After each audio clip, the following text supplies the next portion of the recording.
Here we go.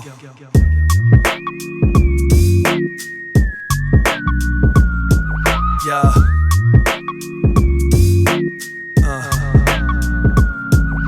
It's time to listen up because this show's about to get you right. Settle in cause you be tuning into what jiu-jitsu life. Getting to the nitty and gritty of what the game's about. What it's really like when you get paid to fight and train for bouts. Turn it up, turn it up, turn it on louder. About to drop some knowledge, yo, it's Dominguez, Shawn, Fowler. About to give it to you straight, y'all, no filler. Pulling no punches, really couldn't get no realer. I'm a flow spiller, recognize that no one's illa. Keep it locked right on this episode because it's gonna be killer. Elite technique with the flows to get you hyped. I thought you knew with Shawn and Drew, the crew of a jiu-jitsu life.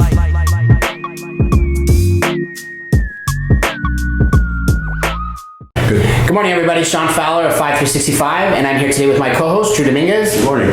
And we are here with Ricardo Garcia. Good morning. Good morning. How are you today? I'm well, gentlemen. How you guys doing? So, you're a little tired this morning. I drug you out of bed super early. You caught a flight from LA last night, and then he was in New York actually catching a red eye the night before, so... I've been moving nonstop for the last 24 hours. My eyes are heavy. I get it. And you came down to see the family, so they're going to make you run all day, too. Oh, my God. I just have to be back by a particular time because then it's nonstop. Yeah, I get it. Well, first of all, we appreciate you for coming down. No worries, of course. I've since I started this show, and obviously you and I have had a lot of talks. I ask you a lot of times about various things on the legal side and guidance, about various things. The reason I do that is because I feel like you're only as strong as your adversaries and the people around you, and whenever it comes to your circles of knowledge. And I have a true, how could you say this? I have a true appreciation of what it is that you specifically do in the world.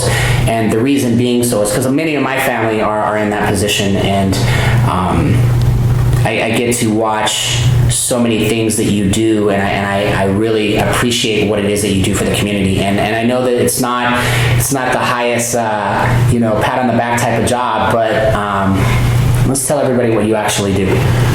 Well, right now I am the public defender for Los Angeles County, which means that I have the entire county of Los Angeles under my responsibility, and 1,200 employees, 689 public defenders that work. And that stretches all the way out to like almost the Inland Empire, all the way ranging all the way around, correct? East LA and everything. Yeah, it's the largest county in the nation. We go from Lancaster in the far northeast all the way down to Pomona, and then all the way down to Long Beach. So you run that whole corridor. It's huge. Everything short of Orange County, and even parts of Orange County too, right? No parts of Orange County where that's the county line. So Orange County is its own spot. They've got their own public defender, just like in the Inland Empire, San Bernardino, Ventura, they all have their own. So all the counties that surround LA have their own independent public defenders. So in San Diego, you actually were the deputy down here for some time, and you accepted this position that was actually vacant for probably 3-4 years, if I remember right. About 3 years. They went through some serious transitions. They, the last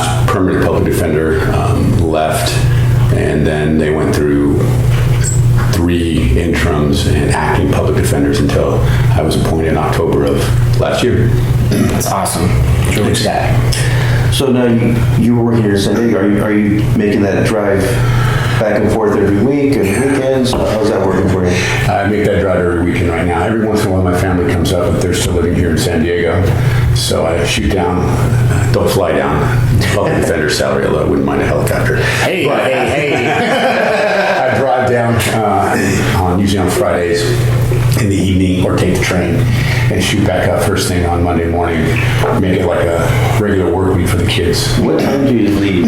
I'm sorry? What time do you leave Monday morning? I asked that question because I drove back and forth from LA to San Diego for 2 weeks for work. And I was leaving here for 4:50. I had to be out the door by 4:15. Just to get to LA by 7.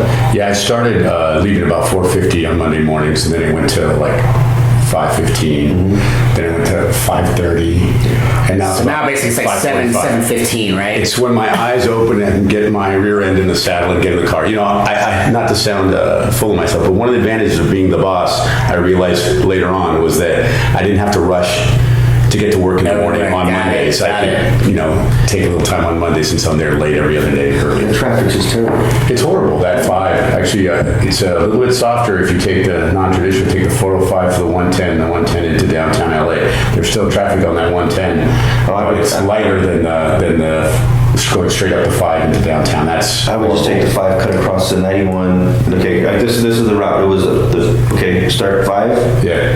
91. East or west? 105. Oh, in west. 105 to the 710 to get to downtown. I worked in Vernon, the city of Vernon. Okay. For a long time, so that was my route. That is not a fun route. No, it's not. It's not. I don't do that anymore, but it's not a fun route. Hey, I'm looking forward to my family actually coming up to not have to do that anymore. Oh, yeah, when do they move back up, or when do they move? We're looking at a place the middle of July.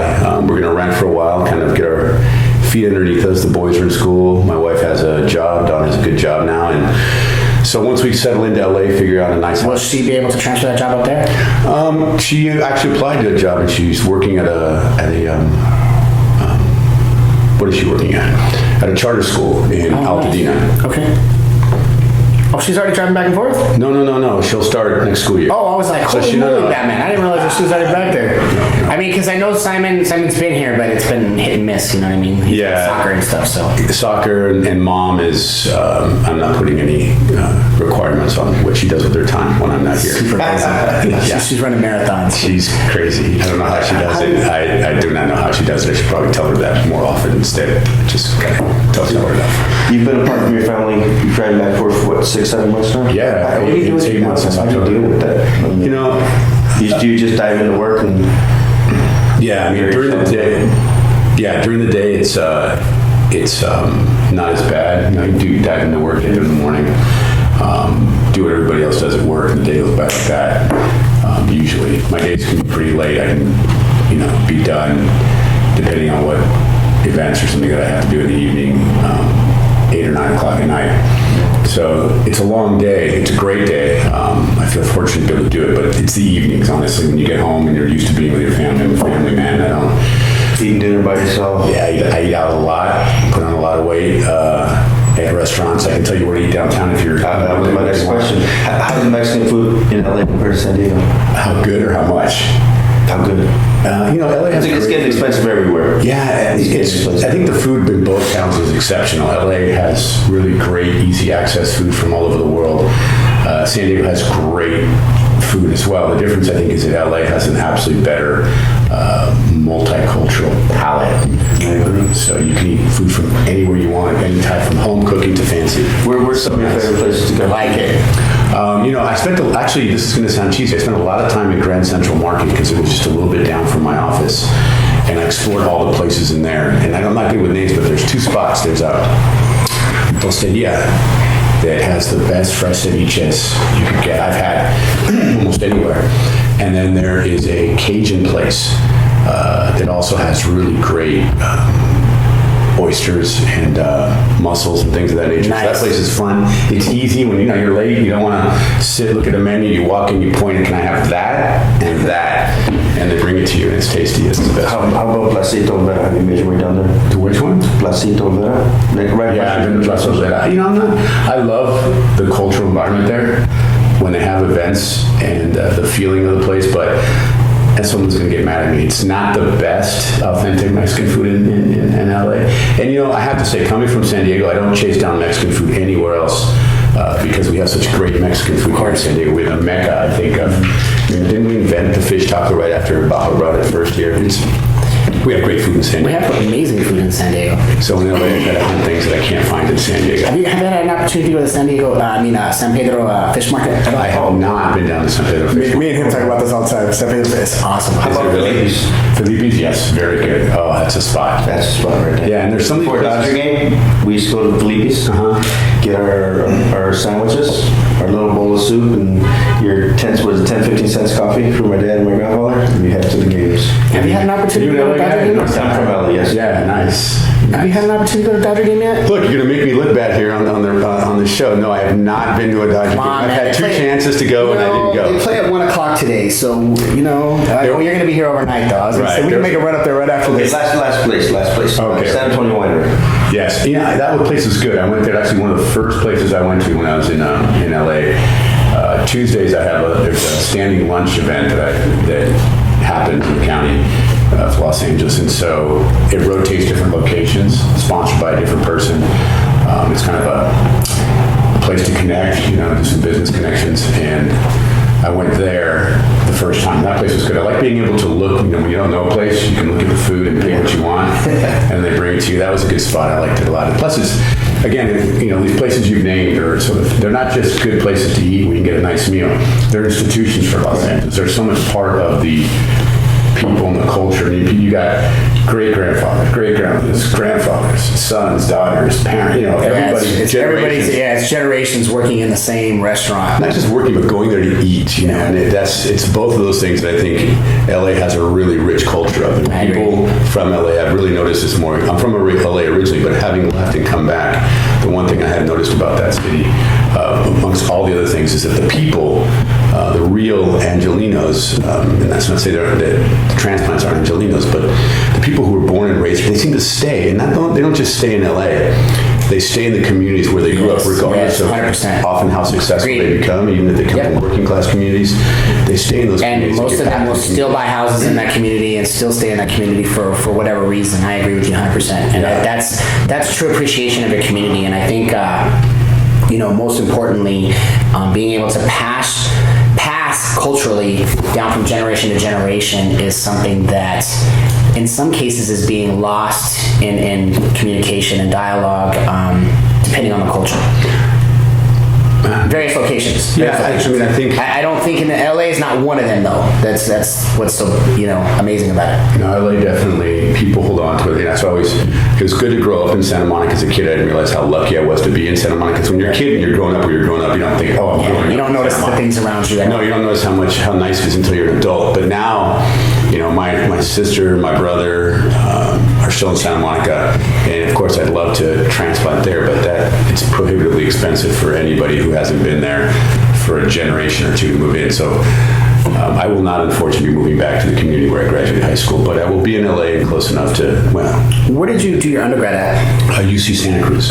And law school? UC Berkeley. Berkeley, nice. Thanks. So you've been in San Diego now, or you were in San Diego for how many years now? 23, 24 lifetime. You have had the opportunity to defend, criminal defense for some time, and I find that to be very commending because the reason being is so many, unfortunately, minorities especially, right? We are tied to, growing up in the hood or any of that, lower income people or neighborhoods and so on and so forth, right? It's surrounded around us, unfortunately, you know what I mean, in so many ways and various forms. I mean, there's so much based on cultural richness, right, that so many people are doing right, but then there's still so much wrong in the hood, you know what I mean, things that are happening. So people veer off and take a path. And you're that guy that stands up in front of them and helps defend them whenever they get in trouble, or in some cases, maybe they really didn't do something that bad, but in the public's eyes or whatever, you're still defending that person because they don't have the money to, you're defending them as, they don't have the money to do it themselves. What are some of the most trying cases that you've had to step forth and put on their shoes and be that person to defend them? That's a good question. So first I want to back up something you said, I would be remiss if I didn't talk about the fact that no community is particularly more violent or dangerous than any other community. Human beings are not more criminally prone based on their race or culture or economic situation. The reality is that our criminal justice system polices poor neighborhoods more. And when you police a particular neighborhood more, you're going to, almost like a self-fulfilling prophecy, find what you're looking for in those areas. Agreed.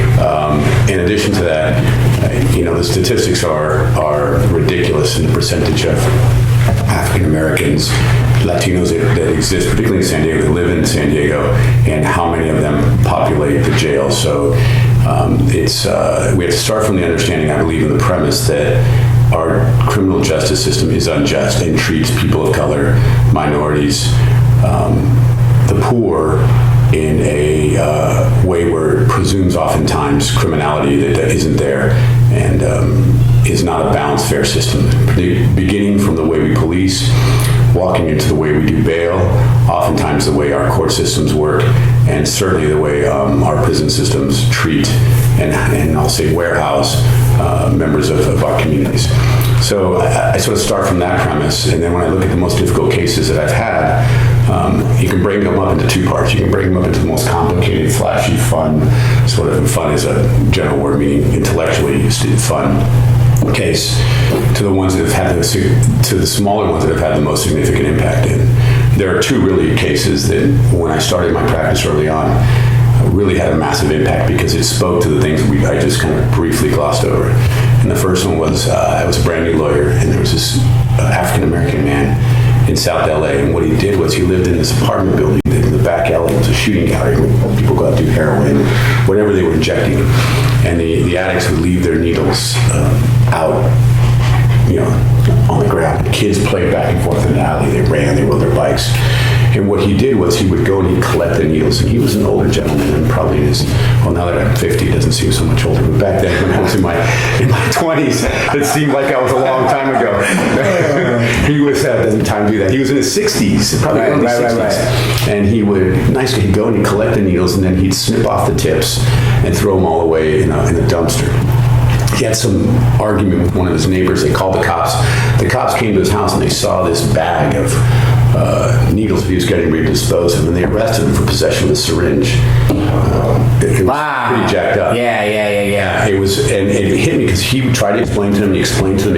He told them, that they were taking him out. Apparently, there were some people that came out and explained, no, he just picks up the trash, but.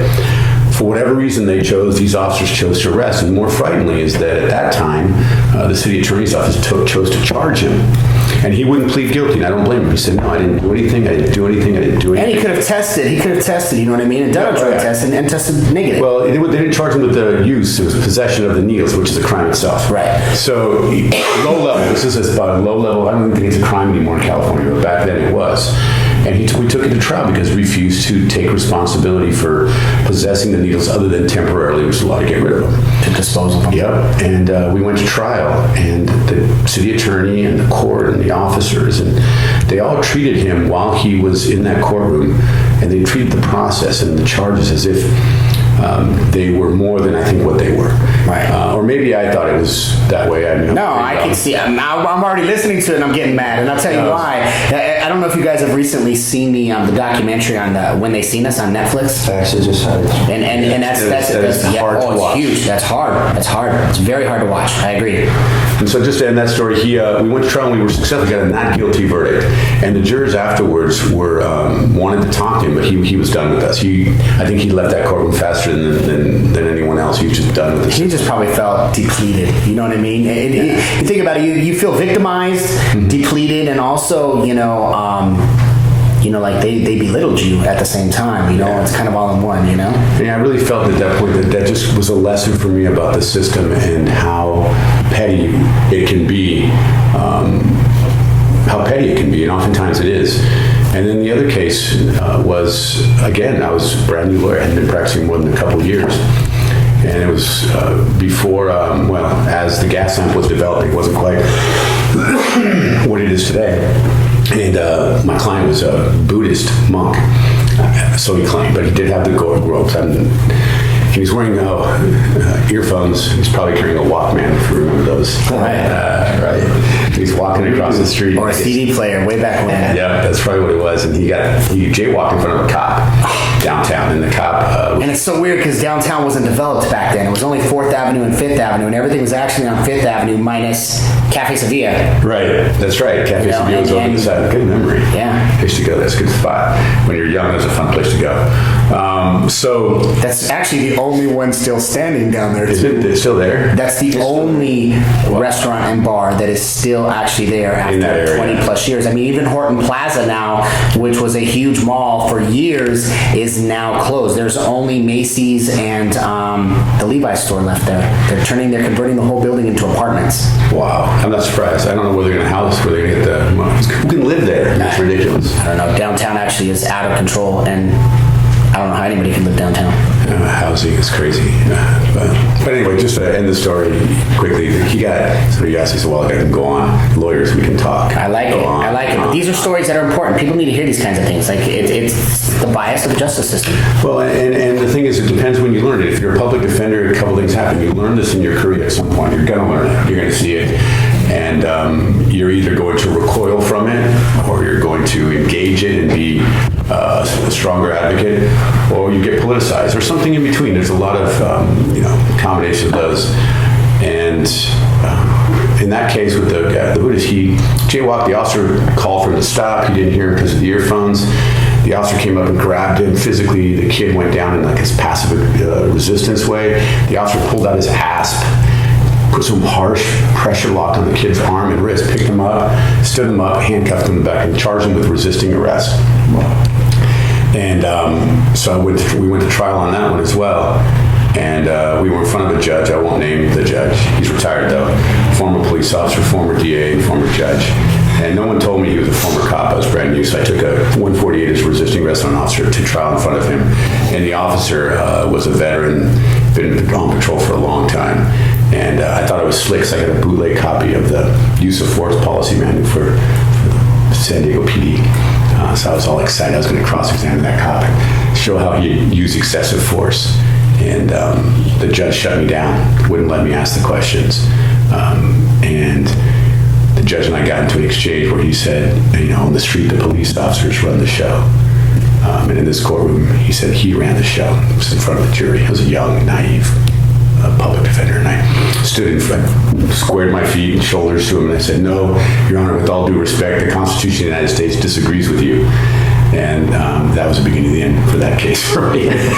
Called me in the chambers, tore me apart. But what I learned on that, the same thing, is that you can try to do justice, and whether it's a police, and not all officers, obviously, or a judicial officer who decides to teach a young lawyer a lesson, I believe on the backs of my client at that time, you have to stand up and you have to square yourself to that authority. And have thick skin. Know that it's not going to be easy. You got to have thick skin and be able to be ridiculed. Yes, you do. You are not. We are the butt of all jokes. I mean, I don't think has anybody ever seen a legal movie where it doesn't start off by saying, if you have the public defender, you're going to go to prison for the rest of your life. Right. And so you better hire me. And that's the storyline. When they hire that fancy lawyer and they're saved, and they repeat that. You could have gone with the public defender and you'd be in prison. And it's an unfortunate, horrible bias that public defenders face that infuriates me, not only when I was a lawyer, but even more so now as the public defender. Right. Statistically, I talk about statistics a lot and percentages and all these variables. Bring some with you because I don't memorize them. Yeah, I like them. So my question to you is, based on statistics or percentages, what would you say is the higher count that you actually process? I would obviously say minorities based off of my historical data and what I have done and what I've been involved in growing up, and vice versa, my family and cousins and so on and so forth. And I'm sure Drew can attest to that as well, or you can as well. But looking at it from that perspective, what actually fuels you and drives you to continue to do this specific job? Because it's not something, this is not a job or a career path that is glamorous by no means, right? You can be beat up on a normal basis, You get beat up regularly. There's no public, I won't say there's none, but public defenders are certainly not living a fancy dream. Glory. Well, the dream for us. But we're not living the glorious life unless we somehow either came from it or find ourselves married into it. But it's a tough job. That's one of the big issues with public defenders today, something that as the public defender, I'm really looking at to address as one of my primary goals and values is that the lawyers that do this work suffer from a constant amount of secondary trauma. I don't think people understand. Well, maybe they do, but when you're exposed reading and watching to constant levels of other human beings experience trauma, and it can be the lowest level. Remember, any level of accusation by the state brings stress and trauma to people. Agreed. To the highest ones, you're constantly exposed to that. It builds in you. It damages you. It hurts. Well, it's hard. and you get to watch these people just literally break down in front of you, and it becomes a part of you, unfortunately.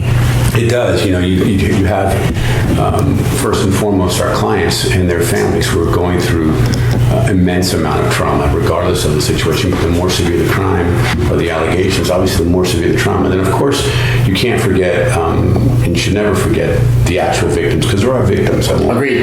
And their families are going through. I learned that early on. I was doing an attempted homicide case. My client was my age. The victim who survived, obviously, attempted homicide, he was my age. So all three of us men were the same age. I didn't have a family, but these two guys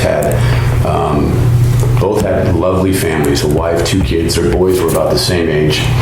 And the families would come to court, and I realized during that trial, my client was going to go to prison for probably the rest of his life. He didn't go for life, but at his age, it was going to be a significant period of time. And the victim was shot in the head and had permanent brain injury because of the gunshot wound. And these two families, the wife and the kids on both sides, were permanently damaged and hurt by one act. So you have both sides. And as a lawyer, if you're conscious, you take in that trauma. You both take in that trauma.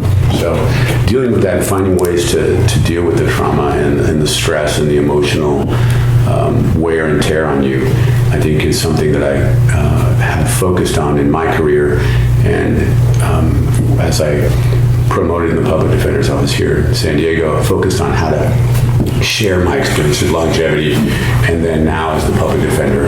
Are there resources in place that help the lawyers deal with their own trauma in reference to, let's just say, like PTSD, or because I know that you guys have to review footage of crime scenes, and things have dynamically changed over the last 20 years whenever it comes to crime scene footage. You know what I mean? Like, everybody videos everything now. Back then, that wasn't available. So the things that you might not have seen back then was basically, facts of what they maybe could tell. Not always there, you know what I mean? Unless they actually had a real, person that actually saw what happened. But now, everybody videos everything, and you guys got video footage everywhere. So on and so forth. It's huge. I mean, the video technology, body-worn cameras, security HD devices have fundamentally changed the effect, I think, on the lawyers even more. So before you would read over and over again these stories of trauma and violence that got you reading it, but you could kind of keep it. You look at photos, it's two-dimensional.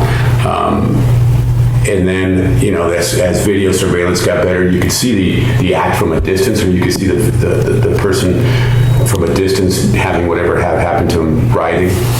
Today, I'll never forget the first time I had that, where SDPD, or I can't remember if it was SD or Chula Vista, came on scene, and the guy who had been stabbed multiple times was writhing on the floor, blood, screaming about dying and his life. And it's impactful when you watch that, looking at it first person. I mean, you're looking at it through the eyes of the officers as his or her body cam stares at that object. Those officers suffer from immense amount of trauma, but that secondary trauma is also being suffered by the public defender, because there's a lot of responsibility on top of that with the client. And so you watch the footage 1,000 times over and over and over, and it's just repeated and embedded in the back of your brain. It gets you numb sometimes. Unfortunately, I've seen some really horrible things that I realize, if I look at it objectively, people should not be exposed to, and people shouldn't suffer. And I don't mean seeing it, but what I've seen, the person who received it shouldn't suffer it. But you asked about what's out there. Yeah, I mean, most counties and communities provide counseling within their insurance packages. The thing is hard. I mean, lawyers public defenders are a proud group, right. And the admission that this has harmed you is a sign of weakness. And for better or for worse, we've got egos And it's competitive. You've got the perfect storm. You've got competitive individuals through law school who want to be number one. You've got you got people that actually genuinely care as a public defender, but you have a lot of people that don't care. They want to be on another side of it. You know what I mean? Like, I think they start. I've seen this in the past, and I don't know, you'd obviously know the details or statistics more on that than I would, but people start like at the public defender's office and then realize that that's really not the route that they want to go, because they realize that there's not real money in it, there's so on and so forth. So they go on to real criminal defense, as a real criminal defense. Did you hear that word? He did it. Didn't even know he did that. He said, what did he say? Real criminal defense. Ouch. Well, but no, but you know what I mean? Like, no. I know it's one and the same. I know I'm with you. I get it. It's one and the same, but they see it different because they only see the dollar signs behind it. They don't see, and unfortunately, this is where I kind of get frustrated with the system too as well. And it's because I can understand how much it's needed. It's needed in ways like the way you guys impact the community is above and beyond somebody that's just retaining you for $150,000 right off the bat, and most people in this community, in our communities, can't afford that, period. Well, most people, period, can't afford $150,000. I don't know about you, but I don't have $150,000. I'm with you. I'm sitting in my checking account. I don't have one. You get the mattress. Grandma's mattress does not have that amount. Well, I hope Grandma's mattress doesn't have that amount of money underneath it. But no, it is. But you hit on a valid point. I mean, there are people, and I know them, and they're good guys and women that come through the public defense world and then go into private practice and become extremely successful economically, and it's a pressure also. But I think if you're a public defender, it's a calling. It's a profession. It's a job. It's work. But it's a calling. It's something you feel in your heart. I feel blessed. And that's what makes you more passionate and fueled to do the job, 100%. Yeah. You actually care. I think that's true, but it's also, I think, what makes it hard on a lot of the lawyers over time, because you are emotionally invested in what you're doing. When you're emotionally invested, so it's pulling a little of you out of there. That's why I'm saying these different avenues of taking that weight and releasing it, having a time where you don't worry about it, you don't deal with it, and you can focus on, I tell my lawyers it's a calling, but it's just a job, and you have to have work-life balance. And, at the end of the day, if it consumes you, and you didn't look for resources, and we didn't find you resources, I have a responsibility, and the lawyer has a responsibility. We get to bring that together, because that passion, that love to protect the indigent is so important and is so critical to what we do. I think it's important, critical, redundant, but it can't incapacitate you. I mean, we have the highest levels of substance abuse within the law. Alcohol, we're the only, well, I don't know if the only profession, but when I was in law school, this thing called, there's some pretty high out there. We have this thing called bar review, and it's not studying for the bar. Most law schools, not all law schools, encourage students to meet at a local bar in whatever community they're in and drink. So you have this culture that surrounds itself by dealing with stress through substance use. By adding more stress. So it's a double-edged sword, I guess, in that sense. You're getting a great career. You're taking on all this responsibility. But I will say that I think if you ask public defenders on the whole, they're one of the groups of lawyers that love what they do. I mean, you hear a lot of they love, I love, we love what we do. So you said it's a stressful position, obviously. Yeah. Now, does jiu-jitsu help deal with that stress? Yeah, I mean, I think after a long day. I was fortunate. So when I talked about finding something or doing things to help the lawyers release, jiu-jitsu did that for me. I don't know if some people, it's yoga, running, weights, surfing, whatever it is, but I think absolutely what jiu-jitsu did for me is I would come to the gym, and for that hour and a half, 2 hours, it didn't matter what I was doing. The case went away, the mortgage went away, the family, everything went away. All I worried about was some young guy or girl trying to rip my head off or take my arm home as a trophy. And when you're a little bit older than the other practitioners and you're starting jiu-jitsu at a little bit older age, you have to protect yourself a lot. You find yourself with very strong, very aggressive young men on full bore attack, and you can't think of it. It's just, and it was great. I mean, I used to go to work, and I'd have a little shiner, I hurt myself, fingers swollen, my knuckles have gone down finally a little bit. Injuries, limping, and people are like, what's wrong with you? Why do you do jiu-jitsu? Why do you do this? You're a professional, you're a lawyer. Because it takes me away, because it allowed me to do my job better and more impassioned because of that time. Getting rid of negative endorphins will make your life so much better. Yes, that is true. Purple? Well, just barely a purple. I made purple before I moved to LA, and I think I've trained 3 times as a purple belt.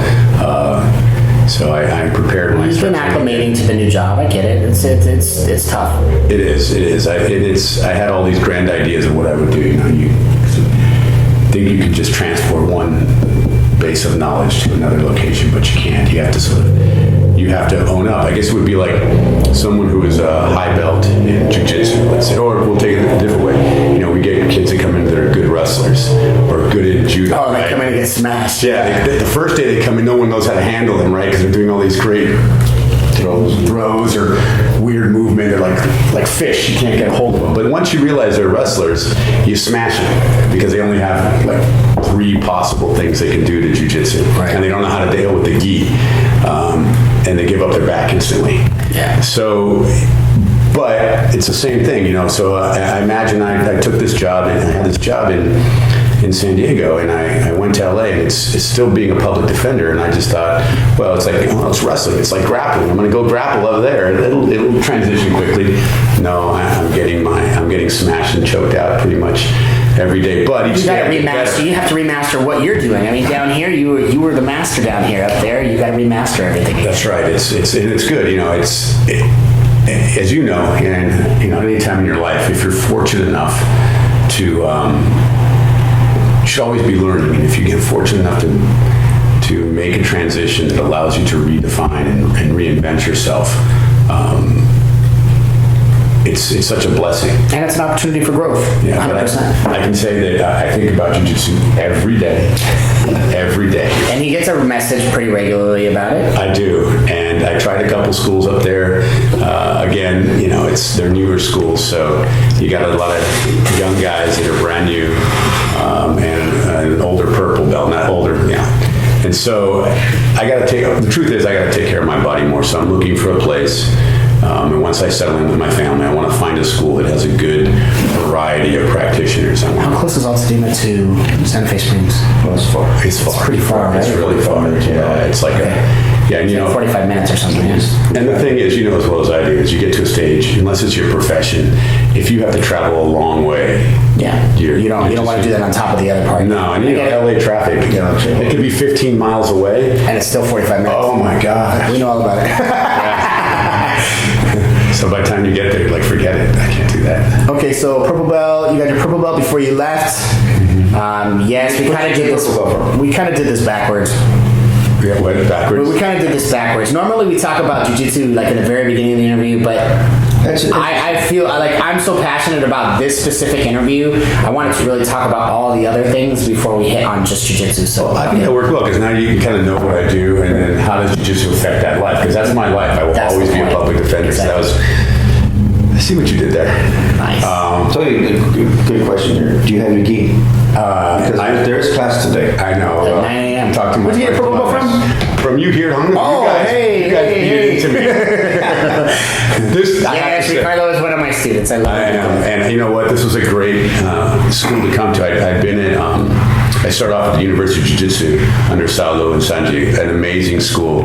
My boys started Jiu-Jitsu. That's how I got into it. Probably like a lot of dads, watching my sons roll and say, that looks so much fun. And then staying for an adult class and saying, I want to try this, and doing the adult class and taking a beating in the adult class. It was great, and that hooked me, and that was a great school to start, a lot of great technique. But again, convenience, we lived too far from here. Oh yeah, of course. Live in Talmadge, and as my wife got busy and the boys get busy, we had to find a place for them that was easy, convenient to the home. I walk here in 30, 20 minutes. Although it's funny, we live so close, but we're often late to class. It's the nature of that setting. But no, it was great. And I would come here and watch my sons roll and really liked the way you guys did your kids class. I really liked that you had the two, at that time, the two adult black belts you and Branden were in there working with the kids and playing games with them and talking to them as kids, but also letting them know that this was a serious, learning a serious martial art. And there was a combination of discipline and enjoyment. And my two boys, the older one, I think was more talented and potentially skilled at jiu-jitsu, but it didn't stick with him. And my younger one, as you know, is not an athlete by nature, although he's built like a tank. He has the biggest head. Yeah, he did have. He's grown into his body. Yeah, he's grown into his body. It's pretty awesome. He couldn't do a roll forward or backwards or anyway because his head was. The kid had 101st percentile head. He couldn't do anything with that head. Now he's growing into it. Now he's doing pull-ups and push-ups. He's built like a. He's really thick. He's a solid kid. Yeah, brick house. He will be when he gets bigger. Damn.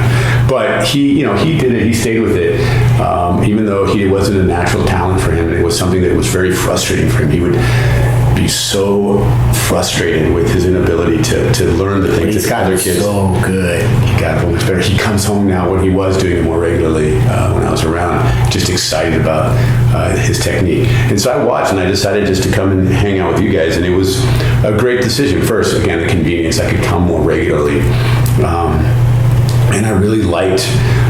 I'll be upfront about it. I really like the blue collar, every person community that HONU has. There's not sort of this elitist martial art vibe. It also has a large Latino membership from this community, which is very important to me. And so I got to roll with people that, my life has taken me a different path that I grew up with, and then I could see how, their lives were going in good directions too. And regardless of the tattoos or the prior history, you really saw a community built here. And I have to say, you Branden, really are responsible. I don't think anyone else, I gotta say, the two of you are fundamentally responsible for creating a family and community at this school that I think saves lives and allows young men and women from this community in particular to flourish and have opportunities and teach them in a way that perhaps other places don't. And I'm not saying other schools aren't great. I'm just not picking. I got to give that. And I saw that while I was here. Appreciate that. And that kept me coming back because with all that comes young guys that really want to smash. Well, the thing that's awesome though about our gender here and demographically, we are. It's really a weird area where our City Heights location is because on this side of El Cajon Boulevard, which we're on that side, this is the hood. This is old school Devil's Caves, east side San Diego. And this is the hood. And but if you cross over the other side of El Cajon Boulevard, you've got a more, I wouldn't say a super wealthy area, but a higher end area. You know what I mean? Talmadge and Kensington. No Talmadge, Kensington. It's a very it's a higher standard of living here in San Diego. And it's literally just across the street, which is crazy. It is. But I think that, the reason why I opened our schools in neighborhoods like this was exactly that, was to give back. And I came from nothing, and Branden came from nothing as well, and we were fortunate enough to, I say statistics again because statistically we are fortunate, and why I say that is because growing up in the hood, we are part of that 99% that should have been nothing. Right. We should be in jail, dead, or one of those situations, right? But we were fortunate enough to be that 0.0001% statistic, right? That actually was able to do something more with it and give back to that. I'm not too far behind that. I did not grow up with any kind of privilege. I remember my grandfather, or my mother says my grandfather would tell her that I was going to either end up in prison or dead in the gutter. I was fortunate too, and I think it drew me to that. In a way, it brought me back to my roots in a way that other things hadn't, and in a way that maybe I was avoiding. Right. And I really loved. I loved watching the kids, the young adults, the older guys my age come in. Not many of them, but I keep saying that over and over again. And then I have to admit, again, going back to you two, Branden, is that you guys are just kind men. You genuinely love and care for the community you've built with, and not every business owner does that. Not every school of martial arts, the sense. I'm very vested into my students, even my kids, my adults. If I don't even see you for a week or so, you get a message from me like, where are you guys at? Why aren't you in here? You know what I mean? I worry about that because I don't want to lose people to the day-to-day race. And the reason I say that is because the community can consume you if you allow it. And if you don't focus on other things that can help be beneficial to you being within that community, I feel like you can lose ground. And you don't necessarily evolve. You don't necessarily, not that you're not working to evolve outside, but I think that this helps push it to another level that allows you to become all you want to become. Well, and I think also jiu-jitsu provides that in a way that I agree. I've tried other martial arts and other contact sports over my life, and I didn't stick with any of them as long as I've stuck with jiu-jitsu.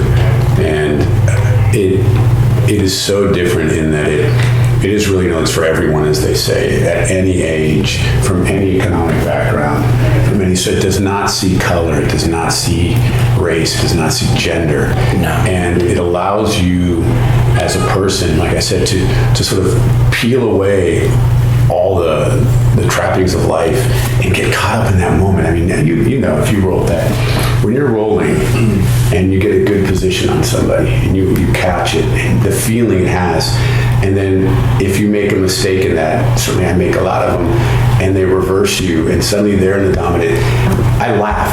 My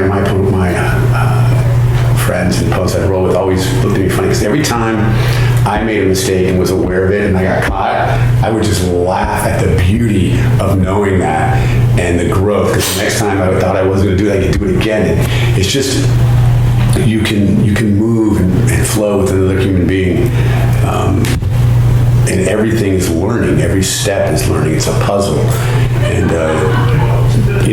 sometimes in some things, the better you get at it, the easier it is. But I think in jiu-jitsu, it's the opposite. Right. The better you become, the harder it becomes, because then the people you're rolling with are more skilled. You keep rolling with harder and harder people who are so much more skilled to learn, and you want to do that. I mean, the rolling with a brown belt, to me, is so much more rewarding, or with the purple belt, than not down with the blues or the whites, but than that, because I'm now getting taught as opposed to teaching, which I'd like to do also, but I'm the one that's getting, the lesson. It's a consistent evolution for sure. It's fantastic. I know we're running short on time. All right, guys. But let's talk, let's talk to us about your shirt. This shirt is Exonerate. It says exonerate, and I absolutely love it. So this shirt comes from Cal Western's Innocence Project. Shout out Cal Western. I like it. And it's the Innocence Project, as a lot of people heard about. What they do is they take select cases from around Southern California, Northern California. There's an Innocence Project in Northern California. There's one in New York. There are different spots, but the one in Southern California, out of Cal Western, takes cases, select cases, and that they believe or see that there was error, and work to exonerate a person who's been convicted of an offense and is sitting in state prison for any amount of time. And they have been extremely successful in what they do. Going back to that first thing we talked about, the criminal justice system, is the Innocence Project really has been this way to see the failure of much of our system, in that they have established and proved through science, through changes in forensics, DNA, that innocent people have been not only accused and charged and convicted and sent to prison for crimes in some cases they based did off not of falsified evidence too. Yeah, falsified, but more, everyone is, when someone points a finger at somebody across the courtroom and says, that dude did it, that's powerful. It's hard for other jurors to believe that they would lie. Why would you lie and accuse the wrong person? Why would you make that up? But statistics show us that that's actually the least reliable form of identification. In the Innocence Project, Justin Brooks and his team at Cal Western have worked incredibly hard to change the lives and give life back to men and women in Southern California who probably at one point had such a degree of despair and figured they'd never see the light of day. And I've been to a few of the events where these men and women who've been exonerated through the project come out and to see their eyes and their expression, spending 10, 15, 20, 30 years in state prison. Oh yeah, for sure. And I mean, giving up most of their lives, based off of what wasn't true. Well, imagine freezing time. I mean, you're in there suffering, and then you come out and the world, the way it has changed today. It's just, I feel fortunate to have been able to do a little bit of work with them. And As crazy as that is, I have a friend that was locked up. He is from the Emerald Hills area here in San Diego, which is a predominantly blood community as far as gang members, and he is a blood. And he did about 10 years straight. And he came out, and whenever he came out, he was blown away. He had never even seen BET on TV. And he was, I mean, that just tells you what I mean? Like, losing 10 years of your life and how everything keeps moving and you're just stuck in time. Everything stops for you right then and there. That's it. Yeah, I know I'm not a big cliche person. I like these analogies, but if you've seen Shawshank Redemption, when the old guy gets out of prison, and he's out there, and the whole world has changed, and he doesn't know anything else but the world he's lived in prison. And unfortunately, that storyline, he takes his life. But there are real human beings in our system, and I have to say this before I run a short time, is that reality is what tells me that the worst and most problematic thing with our criminal justice is capital punishment. You can have whatever beliefs you want, but if you just take it on the point of the Innocence Project, and what they've shown is that you have to accept in our imperfect system that innocent people have been convicted, and if you have, facts are facts. Yeah, for sure. You can't say no to that. You have to accept that, and you have to accept that men and women, some of them on death row, must be factually innocent. We just haven't been able to establish it. And we've seen it in other states. We've seen serious crimes, and so that tells us that a person on death row and someone who's been executed must have been innocent. We know historically when it's happened in Texas, it's happened in Florida, and it must have happened in any state. And imagine that's your entire life on death row, Right. Pretty much for most parts, most people. And it's gonna, if it hasn't happened here, it must have happened. So in the system that is supposed to protect people, we can't accept that an innocent person could be put to death by the state. That's just an easy way for me to look. Well, and were you a part of this case out of Long Beach that happened most recently, that the gentleman was exonerated? He was a former high school football star of Long Beach Poly, and actually had a scholarship to go to USC. And he ended up doing time for a girl in high school that said that he raped her. Brian Banks. Yeah, no, I was not part of that case, but that is a case that the Innocence Project here in San Diego took over, and Justin Brooks and his team worked tirelessly to exonerate Brian, and they were able to do that. And it's a high-profile case, actually, because of that. They made a movie out of it. That's awesome. But he is an individual that had an opportunity to get part of his life back. He got to try out for the NFL.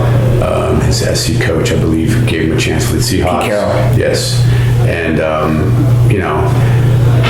he's been given a bit more. But there are many more individuals who don't rise to that level of celebrity or public knowledge, who go quietly into their lives, whose lives have been destroyed by false testimony or corruption or False evidence, etc. Yeah, I mean it's unfortunate.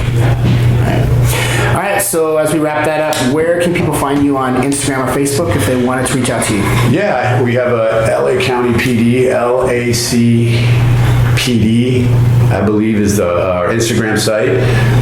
We also have Los Angeles County Public Defender's Office has a Facebook site, and you can always reach out to me at my private public site, I guess, Ricardo D. Garcia. Check us out. You got anything else? That's it. Appreciate the time. My pleasure. Thank you. Thank you. All right, guys.